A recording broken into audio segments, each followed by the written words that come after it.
2 நாள் முன்னாடி நாங்கள் வந்து இங்கே தூத்துக்குடி வந்தோம். நம்ம அஜித் இருக்காங்க, நம்ம ஒரு வீடியோவில் கூட நீங்கள் பார்த்துருந்துருப்பீங்க. ஸோ அவங்களுடைய கல்யாணத்துக்காக வேண்டி வந்தோம். வந்த இடத்துல பார்த்தீங்கன்னா கல்யாணம்லாம் முடிஞ்சதும் என்ன பண்ணுறதுன்னு புரியல. சரி வா இங்கேருந்து கொடைக்கானல் கிட்டேன்னாங்க. ஓகே ஜாலியாக கிளம்பலாம் அப்படின்னு சொல்லி நாங்கள் வந்து ஆன் தி வே போயிட்டுருக்கோம். சனி ஞாயிறு 2 நாள் லீவ் இருக்குது, என்ன பண்ணுறதுங்கிறது யோசனை. ஸோ அதனால கிளம்பியாச்சு. காலையில் 4 மணிக்கு பிளான் பண்ணோம். பட் த திங் இஸ் இப்போ மணி 8-9 இருக்கும். வீட்டில் கிளம்புனது வெறும் 7 மணிக்கு தான் கிளம்புனோம். 7-7:30 மேலே தான் கிளம்புனது வீட்டிலேருந்து.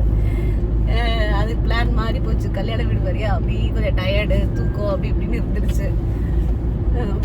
இருளட்டும். அதனால வேண்டி நாங்கள் இப்போ தான் ஹெட்டிங் டு கொடைக்கானல். நம்ம அங்கே போய் ரீச் பண்ணலாம். முடிஞ்சால் வழியில் ஏதாவது ஸ்பெஷல் இருந்ததுன்னா வந்து உங்களுக்கு காமிக்கிறோம். அண்ட் இன்னைக்கு எங்களோட பிரேக்ஃபாஸ்ட் என்ன தெரியுங்களா? ஆக்சுவலி சொல்லணும்னா இங்கே காலையில் வந்து ஸ்நாக்ஸ் எல்லாம் சாப்பிடுவாங்கல்ல, வடை, போண்டா, கார வடை, அதுக்கப்புறமா வெங்காய வடை, அதுக்கப்புறம் முட்டைக்கோசு, மசால் வடை, இது எல்லாம் தான் இன்னைக்கு வந்து எங்களுடைய பிரேக்ஃபாஸ்ட்டு. யாருக்கு தெரியும் மிஸ்டர் டாக்டர் பால் வந்து இதை வீடியோ எடுத்து போட்டு ஐயோ இப்படிலாம் மட்டும் சாப்பிட்றாதீங்கன்னு சொன்னாலும் சொல்லுவாரு மனுஷன். அந்த மாதிரி இருக்கு. So welcome to Retha, this is your கிரிஜஸ்ரீ.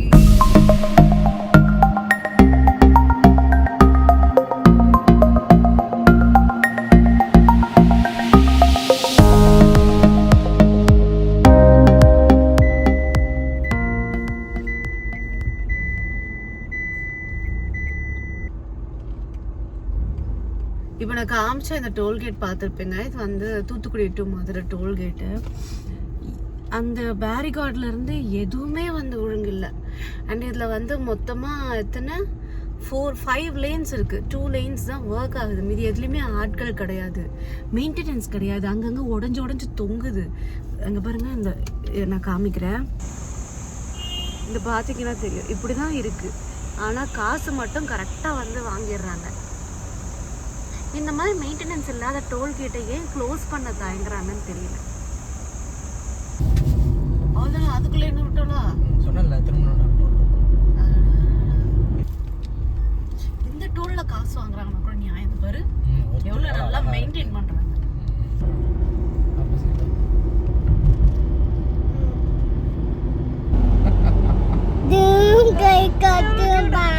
கையை மட்டும் இல்லையா கவிஞர், யாருக்கும் அவருன்னு தெரியல. கொஞ்சம் ஊது காமிங்கயா. ஜூம்ல வச்சிருக்கேன். ஜூம்ல தான் இருக்கு. ஜூம்ல தான் இருக்கு. 5 ஆள் வைக்கிறதுக்கு நீங்க 5 மாதம் தரீங்க. பாப்பா சிரிக்குது நான் சொல்லவும். ஆமா, பின்ன இந்த முடிக்க வைக்கிறதுக்கு நீங்க 5 உலகம் வச்சு 2 நாளைக்கு ஃப்ரிட்ஜ்ல வச்சு வைக்கணும். சரி, எவ்வளவு தர? 2 பழம் தரட்டா? எவ்வளவுமா பண்ணி? நான் 1 முளை வைக்கிறதே பெரிய விஷயம் தான். 1 முளம் தாங்க வர மாட்டோமா?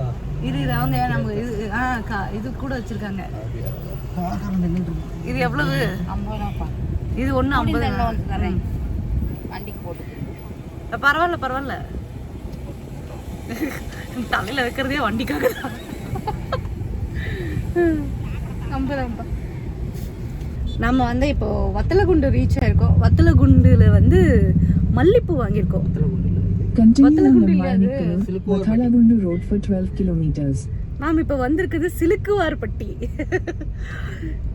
ஸோ இது வந்து சிவகார்த்திகேயன் அந்த படத்தில் சொல்கிற ஞாபகம்.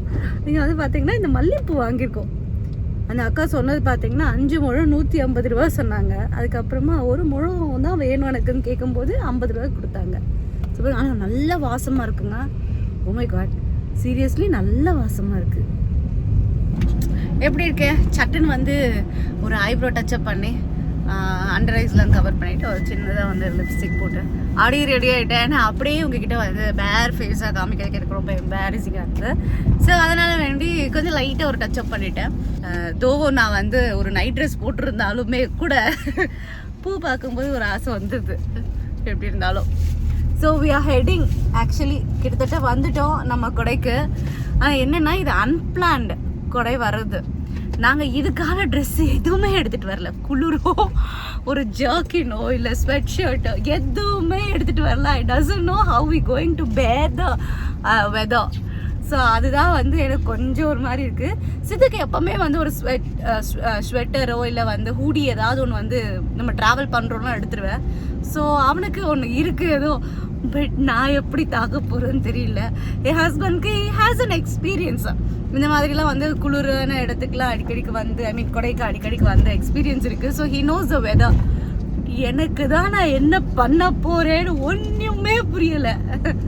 ஆக்சுவலி இன்னொன்று சொல்லட்டுமா, எனக்கு இப்போ தெரிகிற வியூ உங்களுக்கு தெரிஞ்சுது அப்படின்னா இந்த கேமராவில் வந்து பதிவாச்சுன்னா ரொம்பவே நல்லாயிருக்கும். பட் சீரியஸ்லி சொல்கிறேன், இந்த சைடு மலை அந்த சைடு மலை சென்டரில் ஒரு மலைன்னு சொல்லி அப்படியே சுற்றி மலையாக இருக்கா. இதுக்கு நடுவில் வந்திருக்க மலையில் மட்டும் பார்த்தீங்கன்னா அப்படியே அந்த ஹில்லோடைய டாப் போர்ஷன் வந்து அந்த கிளவுட்ஸ் எல்லாம் கவர் ஆகி இருக்கு. அவ்வளோ நல்லா இருக்கு வியூ பார்க்குறதுக்கே. நாங்கள் எங்கே மதுரையிலேருந்து ஒரு கட் எடுத்தோம், என்னப்பா மதுரையிலேருந்து ஒரு கட் எடுத்தோம். அதுலேருந்து இந்த மலை மேலே இருக்க கிளவுட்ஸ் இருக்குல்ல, இது அப்படியே ஃபாலோ ஆகிட்டே வரும். அப்போலேருந்து இப்போ வரைக்குமே வந்து அந்த கிளவுட்ஸ் விலகவே இல்லை. அப்படியே வந்து அந்த மலை மேலே அப்படியே ஒட்டிக்கிட்டே இருக்கு. ரொம்ப நல்லா இருக்கு அந்த வியூ பார்க்க. இங்கே மீன் இருக்குங்க, இங்கே நான் காமிக்கிறேன் பாருங்களேன் பேக் கேமராவில்.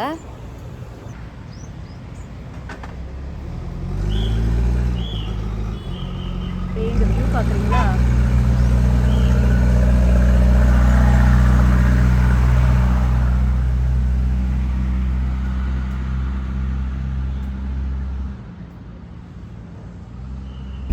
Just crossed the check post.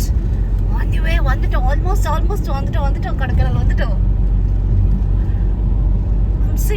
I'm just like என் வாய்ஸ்லேயே தெரியும் எவ்வளோ எக்ஸைட்டடாக இருக்கேன் நான்ட்டு. Oh my goodness.